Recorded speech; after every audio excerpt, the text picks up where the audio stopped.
Assalamualaikum warahmatullahi wabarakatuh.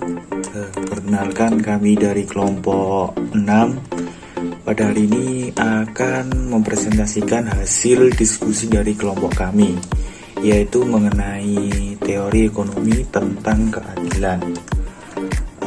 Adapun anggota dari kelompok kami yaitu ada Bahtiar Eka Priyadi NIM 203, lalu ada Naning Cahyoningsih NIM 205, kemudian Hadifan Kulwas Surur NIM 222, dan yang terakhir ada Ruli Sofiana Dewi NIM 223. Untuk yang pertama yaitu akan membahas tentang teori keadilan, di mana saat membahas teori keadilan tentu saja kita akan mengerti serta memahami bahwa keadilan adalah keseimbangan antara kaum mayoritas maupun minoritas.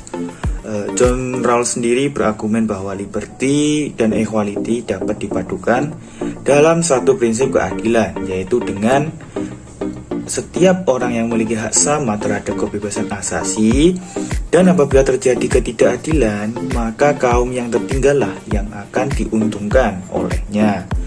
Inilah wujud dari prinsip yang semestinya tertanam oleh institusi-institusi sosial dalam menerapkan keadilan.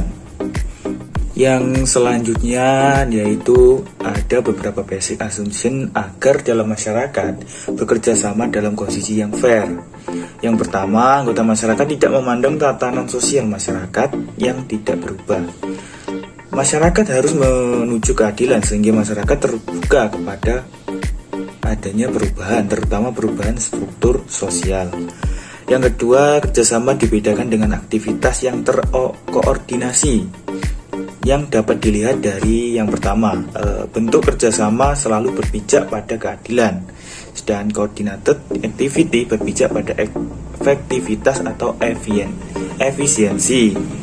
Yang kedua, kerjasama organisasi prinsip aturan yang dibuat untuk mengatur anggota-anggotanya, yaitu mengatur kepentingan anggota. Sedangkan dalam koordinasi activity, aturan dibuat untuk kepentingan yang membuat aturan. Yang ketiga, kerjasama organizing harus sah secara publik atau harus disepakati oleh partisipan, sedangkan dalam koordinasi activity tidak ada organisasi atau aturan tidak harus sah secara publik. Yang ketiga adalah gagasan kerjasama yang fair, mengandaikan kebaikan dan keuntungan partisipan.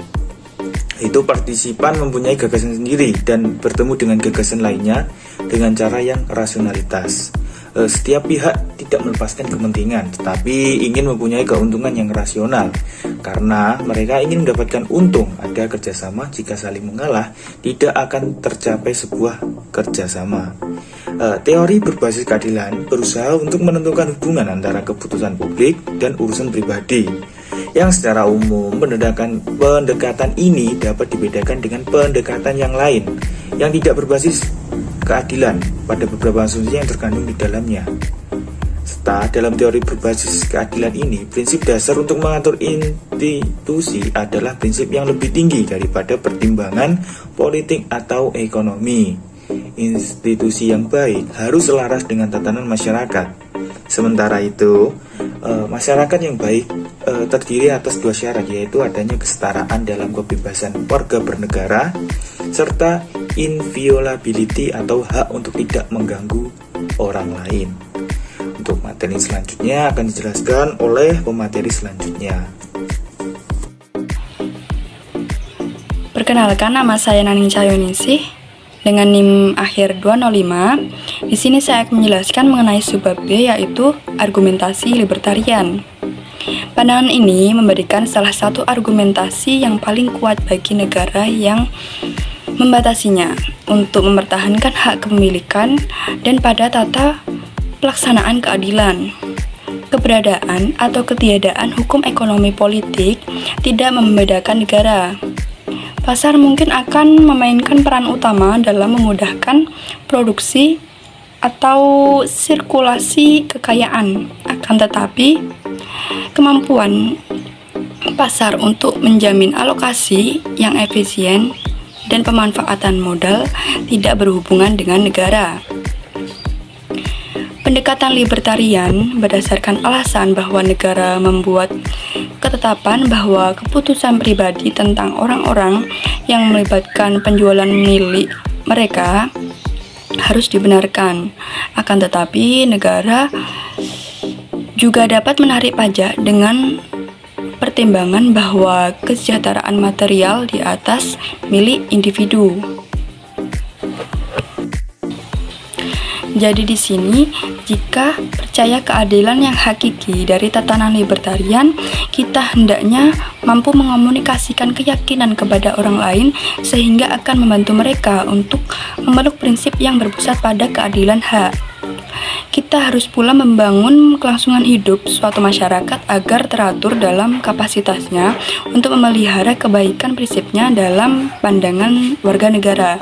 Hal ini mungkin akan menjadi suatu masalah jika, misalnya, suatu masyarakat yang diperintah dalam bentuk libertarian mendorong banyak dan seringnya pelanggaran tuntutan atas saling kebergantungan ekonomi.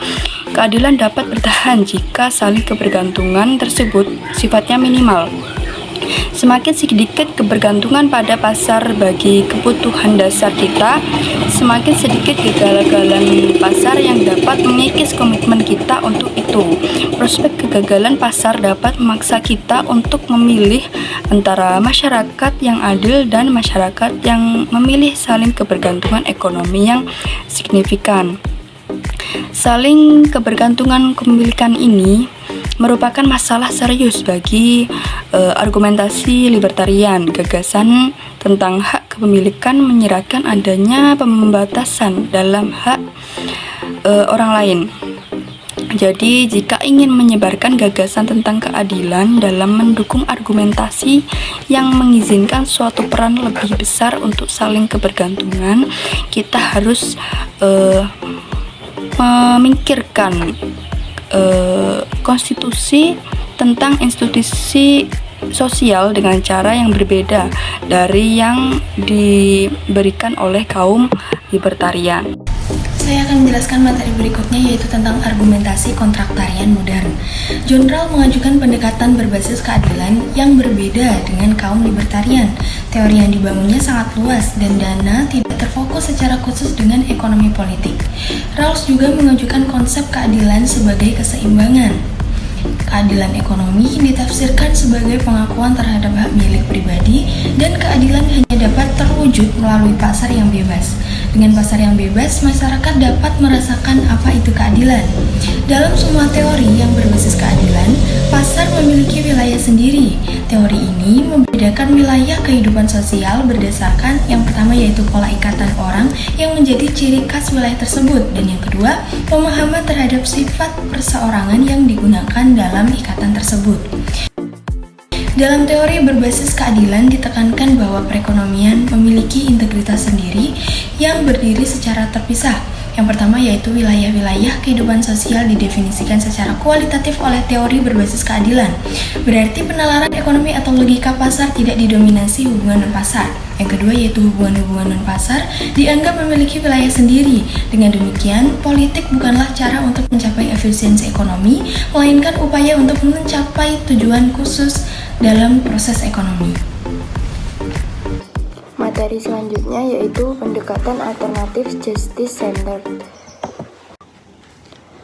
Secara sosial, gagasan ini ditentukan oleh individu yang berbeda dari pemikiran tentang hak dan terhadap semua gagasan komunitas, suatu etika komunitarian atas kehidupan yang baik dan identitas kelompok. Etika didasarkan atas hak karena kita pada hakikatnya saling terpisah. Yang dibutuhkan oleh diri yang bebas adalah kerangka kerja hak netral yang menolak untuk memilih di antara tujuan dan maksud yang saling bersaing. Kritik komunitarian terhadap hak yang didasarkan pada paham liberalisme dapat dikatakan bahwa kita menerima diri kita secara keseluruhan terlepas dari tujuan dan ketertarikan. Menurut mereka, peran tertentu merupakan gambaran tentang siapa kita sebagai warga negara dari suatu negara atau anggota dari suatu gerakan atau partisan sari sebuah penyebab. Akan tetapi, secara berbeda didefinisikan oleh lingkungan kebiasaan sehingga kita juga harus dinyatakan dalam tujuan dan maksud dari karakteristik komunitas. Sekian presentasi dari kelompok kami. Bila ada kurang lebihnya kami mohon maaf. Wassalamualaikum warahmatullahi wabarakatuh.